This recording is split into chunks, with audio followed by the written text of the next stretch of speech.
October 19th, USA. September 26th, Canada, the North American Martyrs. Welcome to Daily Saints with Grace.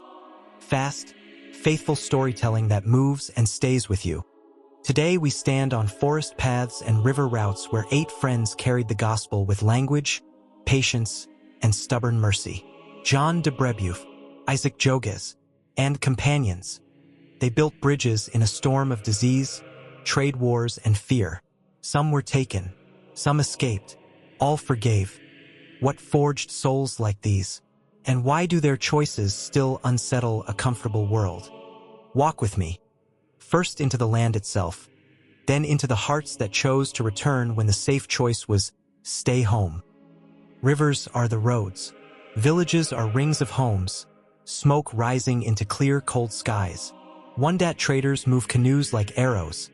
Alliances shift with the seasons. Into this world come Jesuits.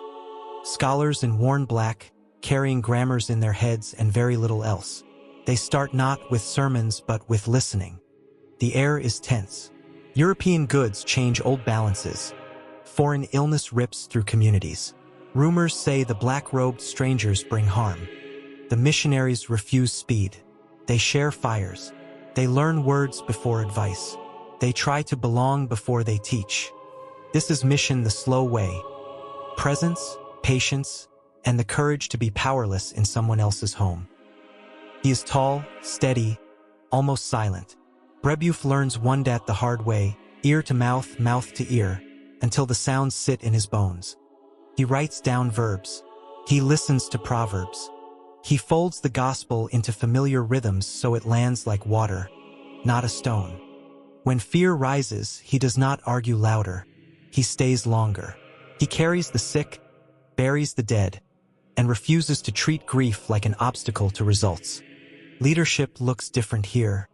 He is not the hero at the center.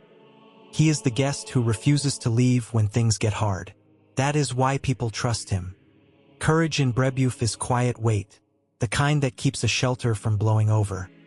Jogues knows fear in his skin. Captured during conflict, he endures months of pain and public humiliation. A door opens. He escapes by river and sea all the way to Europe. Everyone would have understood if he stayed. He does not. He asks to go back to serve the people among whom he suffered. His hands are damaged and cannot hold the chalice. Permission is given for him to offer Mass anyway. The church reads past the scars to the heart that holds the mystery.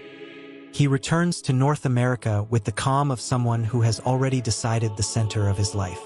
Not drama, direction. Say their names and slow down. Gabriel Lalement, Antoine Daniel, Charles Garnier, Noël Chabanel, René Goupil, Jean de Lalande. They teach children letters and prayers. They carry elders. They mend canoes. They learn to laugh at their own accents. Little things add up to a life given. Some die far from home. Some fall in places whose names the world forgets.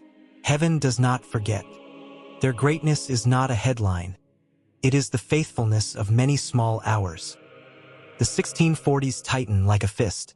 Epidemics, alliances, trade routes, everything pulls hard at old bonds. Several missionaries are seized during raids and reprisals. Accounts differ on details. We hold the most vivid scenes as devotional memory, not courtroom record. What is clear is the choice they make inside suffering. To pray, to forgive, to refuse hatred. Not because pain is small, but because mercy is larger. They are not rescued by cleverness. They become a word God speaks in a language beyond argument. Modern hearts ask hard things. Did mission aid colonial power? Could the gospel arrive without breaking what was already beautiful? History is not tidy. The Jesuits sometimes defended indigenous neighbors against exploitation. They also lived inside a colonial system they could not fully escape. The right response is not denial or despair. It is truth and humility. Honor the peoples who welcomed, questioned, resisted, and suffered.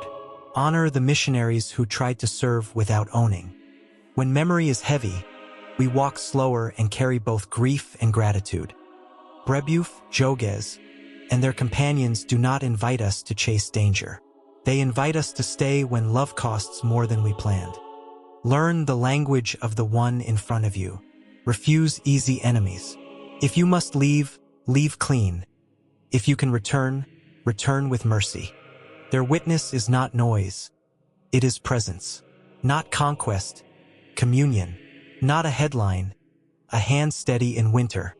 Saints John de Brebeuf, Isaac Jogues, and companions, pray for us.